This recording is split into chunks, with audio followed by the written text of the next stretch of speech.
My 40-plus male, wife, 30-plus female had an affair with a female coworker 6 months after D-Day and attempted a reconciliation. She tells me her affair partner is also going on a weekend getaway as I dropped her off at the airport. Despite claiming she wants reconciliation, she just went away on a weekend trip with the affair partner and some other coworkers, only mentioning the affair partner was going as I dropped her off at the airport. D-Day was 6 months ago this week. I wasn't suspicious in the least, but accidentally saw a text message that caused me to look at another message, which revealed that my wife was having an affair with a female coworker. She claims it never went further than sexting, but the texts reference physical acts. Giving her the benefit of the doubt, we'll call it an emotional affair. She was also having problems with drinking. She was apologetic when she got caught and agreed to go to counseling and do whatever it took to make things work. I went to counseling too and was attempting reconciliation. We both grew up Mormon and left the church a few years back. But because of that experience, we are both a bit messed up as to what is acceptable and normal in a relationship and with alcohol, etc. That makes this doubly hard. I was raised to think homosexuality was wrong, but have changed and don't have a problem with it. I do have a bit of a problem when my wife decides to cheat on me by having an affair with a woman. Both of us want to make things work for the kids. At least that is what we say. We both came from divorced parents and one of our kids did not have that. Cutting off her affair partner, a coworker, was not really possible given the circumstances. I asked her to not be involved with her outside of work. She agreed. She also cut back on drinking and going out. She said that she was open and willing to do whatever. Gradually, I noticed that she was still being sneaky from time to time. After I caught her and confronted her, she no longer texted regularly with the affair partner on text messages. Instead, she went to Snapchat where I could see she was the most recent message, but couldn't see what was shared. Last month, I go to help her with her phone, and she snatched it away nervously when a notification sound went off, and I saw it was snapped from the affair partner. She said they just chat casually about work stuff. On a weekend? Yeah. Right. She assures me nothing is going on. I think it is more that her affair partner is not willing to leave her marriage, and so my wife doesn't really have an option.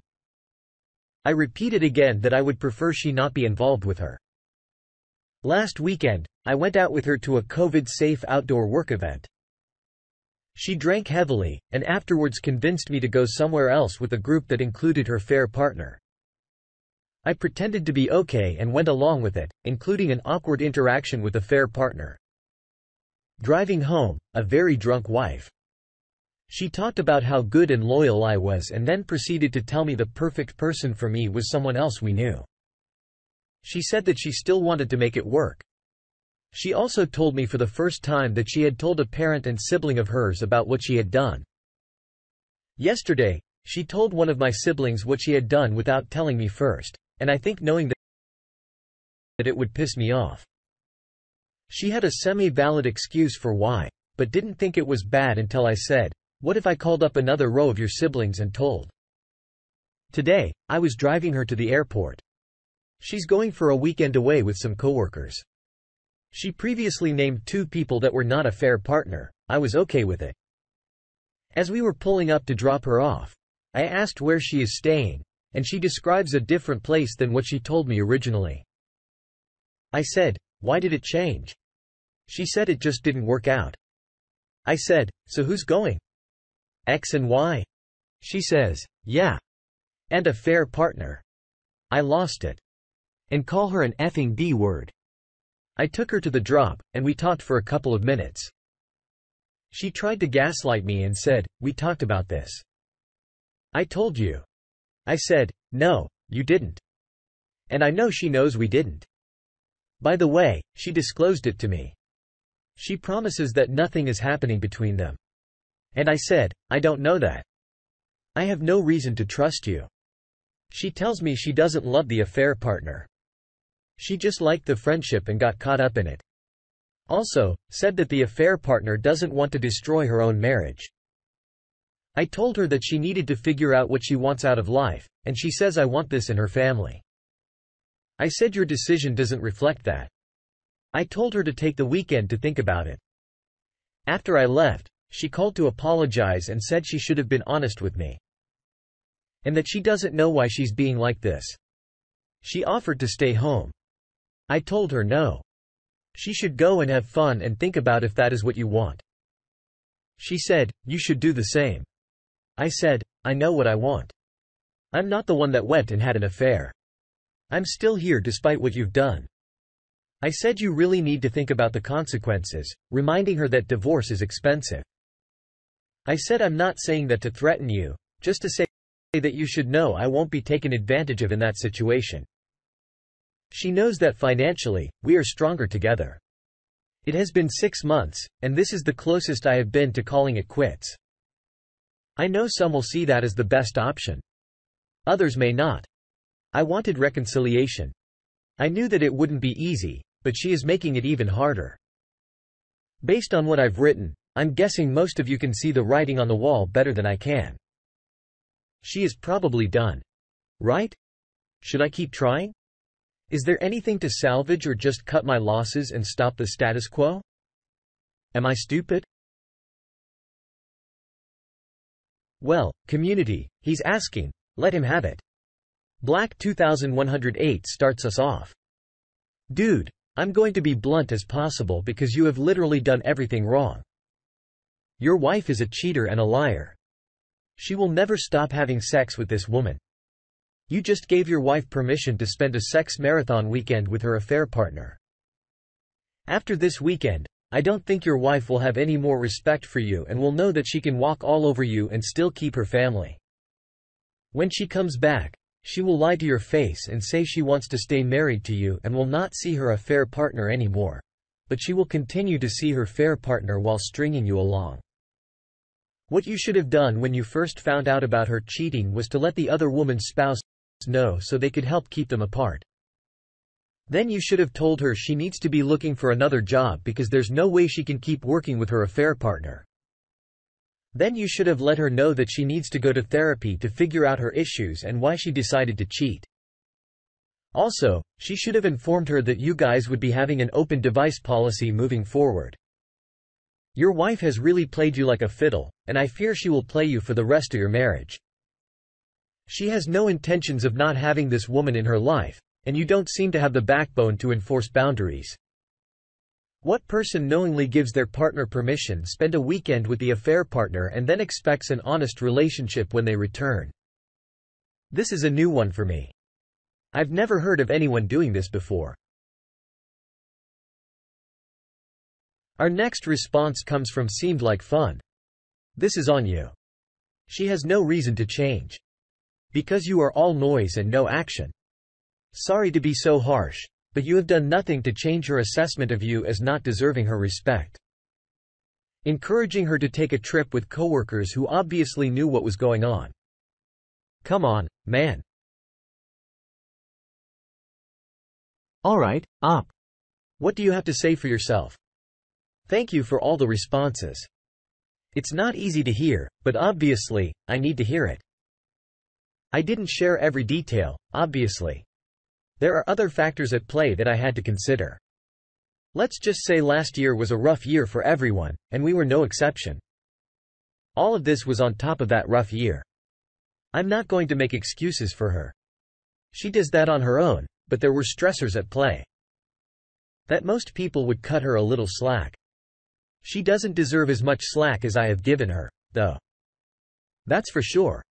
I don't know what I can do. Her affair partner talked to me shortly after D-Day and said her husband knew based on the messages I saw and knowing my wife. I know my wife is the problem when pushing things. The coworker could cause a lot of problems for my wife, and it's not in my financial interest either way. Stay or go. To have her job situation disturbed. She cannot leave her job.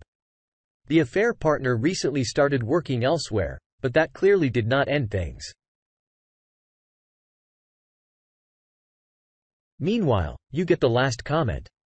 You can leave her, period. She is playing you like a chump because you complain, but do nothing.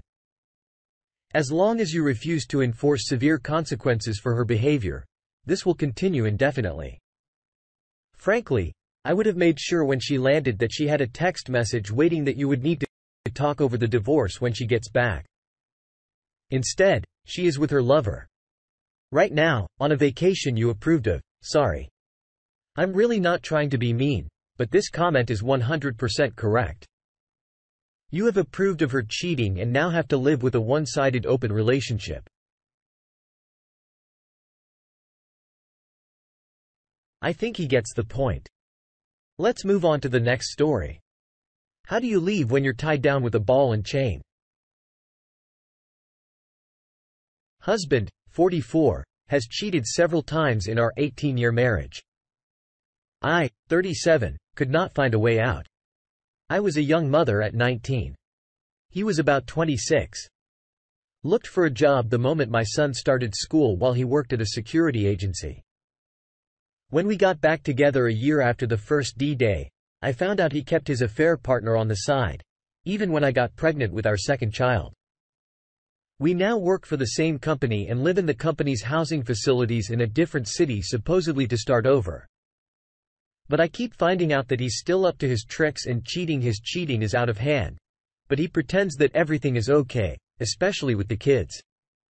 He refuses to talk about it and denies that it even is a problem. I know much better now about him and our doomed relationship, but as the title says, I'm tied down. We've accumulated loans over time and both our salaries are hardly enough to make ends meet. Also, it's a direct deduction for my salary, so I technically can't resign until loans are paid off, which is 3 years. With the pandemic, it's running 4 years now. Tried kicking him out of the house countless times, but he keeps coming back in a couple of days or so. And I couldn't make a scene because we live in a company housing and I need my job. Kids have settled in their schools and moving is currently out of the question because of the pandemic. But mostly, because I can't afford to. House is also tiny, so it's hard to avoid him. He keeps making his empty promises, of course, also shifting the blame and the usual tactics. I really don't feel his sincerity, and I have circumstantial evidence of his continued cheating. He also lies a lot, even about money. He acts like nothing's wrong and insists that the issues are only in my head and that I should be happy. I often feel lost and helpless, wallowing in self-pity, and they look like we're working it out, but I know he's lying and keeping secrets. I just don't know how I'm going to leave without causing more trouble for my kids or my job. Let's round this story out with a couple quick comments from the community. Dick Fudge 5412 thinks, are you saying that you've gone to a lawyer and looked at all the options to split the loans and debts and that it is impossible to live a separate life? At the very least, you should get a lawyer to write up a separation agreement. So even if you're in the same home, you can start to split out your earnings and work to an exit strategy. I would also get a financial advisor to then look at how best to pay off your loans and other commitments as part of your exit strategy. Do not settle for this life. I realize it can look like there's no way out, but there is. Sometimes we need some help to find it. You deserve better than to live like this. You need to have hope, goals, and the belief that you deserve a better life so that you can move on and leave your husband in the past. You can change your life. Stay strong and focused and get some support that will help you find a way out. Op. What do you have to say for yourself? I appreciate your encouragement, and I am taking baby steps. I have loans on my account. He has on his too. What I did was not allow any further restructuring on the debts in my account and try to get him to pay for everything else. He is keeping it tight though. I use what little I have left on me and to put myself to college. I hope to graduate at about the same time my debts are paid off. By then, I can find a better